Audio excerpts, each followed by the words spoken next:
20 years on, a Barrie tragedy, April Dobson's unsolved murder. A quiet Friday night in Barrie, Ontario. Thanksgiving leftovers, a glass of wine, and the simple act of helping a friend. That was a scene just after midnight on October 14th, 2005, at 300 Browning Trail. April Dobson was a 40-year-old mother, seated on the front porch, her back to the street, completely unsuspecting. She just spent hours working on a co-worker's broken-down car, a final, generous act, and a life defined by helping others. Then, in a flash, the silence was ripped apart. A single gunshot. April Dobson was instantly killed. What followed was a frantic search for answers.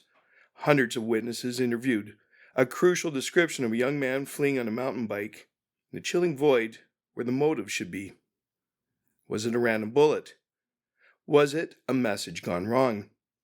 Or was it something far more calculated, rooted in the drug rumors and sudden disappearances surrounding that house on Browning Trail? As we pass the 20-year anniversary of the shocking crime, the case remains bitterly cold. But the pain is raw, and the search for justice is relentless, driven by a son who has seen this violent tragedy claim not only his mother, but the life of his grieving grandmother, who passed away, still waiting for the answers that never came. Today we delve into the complex, disturbing scenarios. The police persons of interest, one of whom has now died, and the heartbreaking final words from a family shattered by a killer who still walks free. Welcome to Ontario Cold Cases, Canada's true crime podcast. I'm your host, Jay Nicoll of Nicoll Investigations, and this is the story of the unsolved murder of April Lynn Dobson.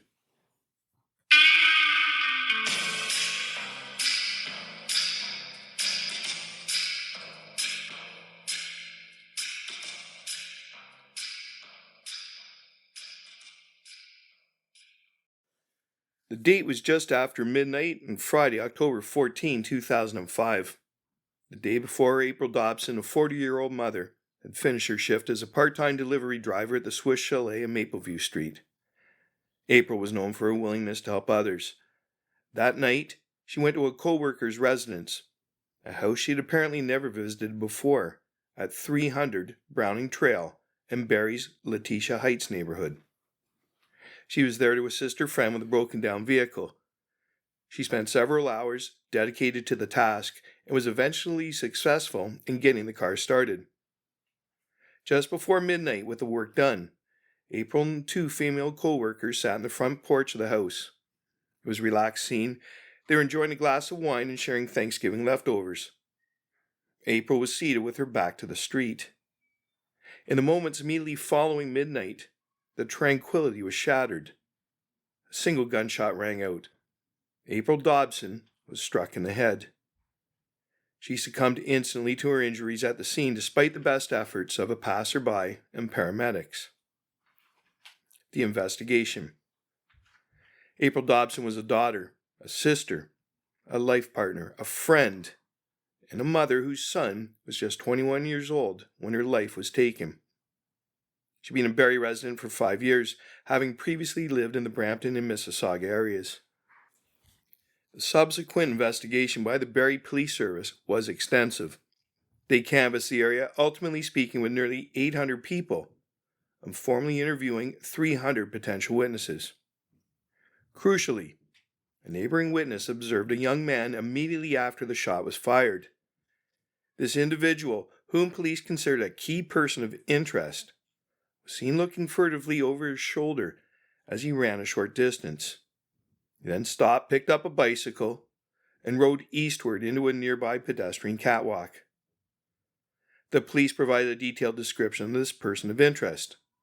A white male, between 16 and 18 years old, with a clean-cut, youthful, and slim build. He was wearing beige cargo pants and a light-colored, long-sleeve sweatshirt. The bicycle was described as a brown or sandy-colored mountain bike with wide tires and straight handlebars. Despite the volume of evidence and police efforts, no arrests have ever been made in this case. The motive remains elusive, with police considering theories ranging from a random act or an unintentional discharge to the possibility of mistaken identity. The passage of time has not diminished the commitment to justice. In September 2013, the Barrie Police Service offered a $50,000 reward for information leading to the arrest and conviction of the person responsible. Police have confirmed that even today there are active leads in the case, and they remain absolutely confident it can be solved, stressing that someone close to the killer knows what happened. I did have some questions for Barrie Police that would help determine if this was a targeted killing or a tragic accident. Considering April had her back to the street, illuminated by just a porch light, could she have been identified, or just be a figure or more of a silhouette? Was the caliber of round determined? Was it fired from a handgun or rifle? Was the exact location and distance the shot was fired from determined?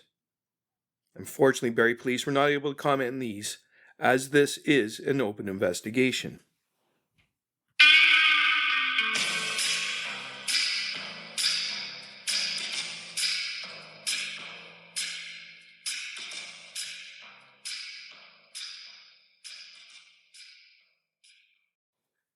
Scenarios and a quest for answers. The family of April Dobson, particularly her son, has continued their own persistent quest for answers, uncovering potential scenarios that may point toward the motive and the perpetrator. The location of the murder, 300 Browning Trail, has always been central to the family's concerns. Rumors suggested that the co-worker April was helping, may be involved in dealing drugs at the Swiss Chalet, or was associated with a biker from Oshawa. Within 24 hours of the murder, on the morning of October 15th, the two girls, servers at Swiss Chalet who were renting the house, were reportedly seen frantically packing up and moving out. They were gone by the end of the day, having vanished to Sudbury. The sudden departure the family felt was never properly investigated. Scenario 1. The co-worker in the house at 300 Browning Trail. This suggests April may have been shot to send a message, potentially targeting the co-worker or others associated with a house involved in drug activity. The family also know the trip April took to Cuba with her boss earlier that year, raising the question of whether this could have upset someone she owed money to. Scenario 2. Two men I'll refer to as T and R. Both men were considered persons of interest early on by the police.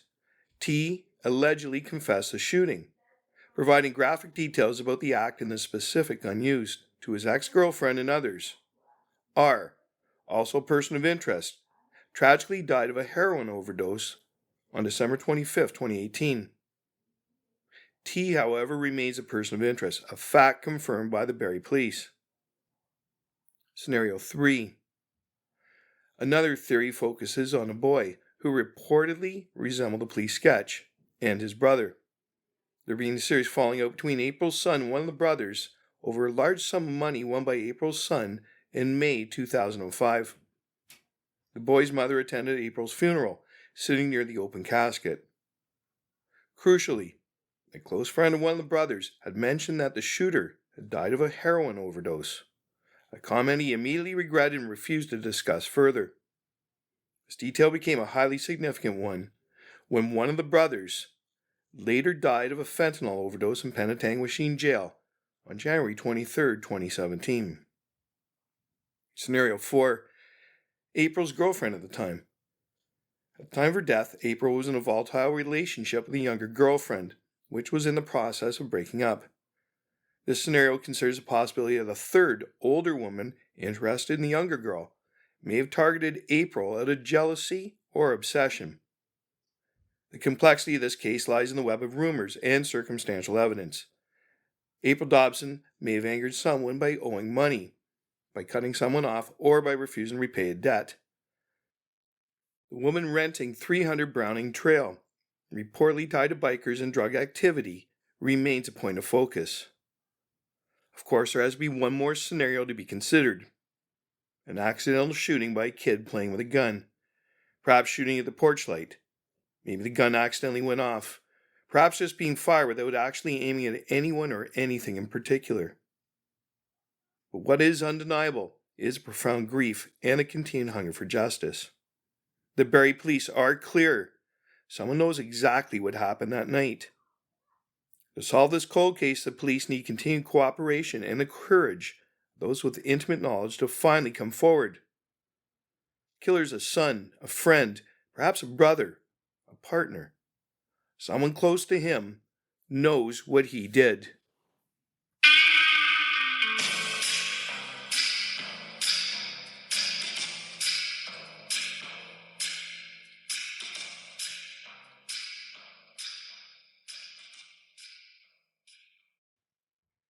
The last words from a son. 20 years have passed since April Dobson was killed in cold blood. Their son and family deserve peace. If you have any information, no matter how small or insignificant it may seem, you are urged to contact the Barrie Police Service or Crime Stoppers. Now's the time to come forward and make a difference. I'll leave the last words to April's son Daniel. My grandmother, April's mother, Barbara Monaco, Lepard Dobson, carried the weight of this nightmare every day. She never stopped calling the police, desperate for updates, and always held in the hope that the case would finally be solved. But she never got to see that day. In March 2023, she underwent surgery at the General Hospital to repair a hernia. At first, the operation seemed successful, but within hours, the stitches came undone and she was rushed back in for another surgery. Not long after, on April 1st, my mother's birthday, she suffered a massive heart attack. She was placed on life support, though we prayed she would recover. She passed away on April 5th. She left this world still waiting for the justice she and our family deserved. This violent, bloody tragedy has torn my family apart, and we still have no answers. Thank you for listening, because every case deserves answers, and every victim deserves justice. Subscribe now to Ontario Cold Cases, Canada's True Crime Podcast. Episodes available wherever you get your podcasts.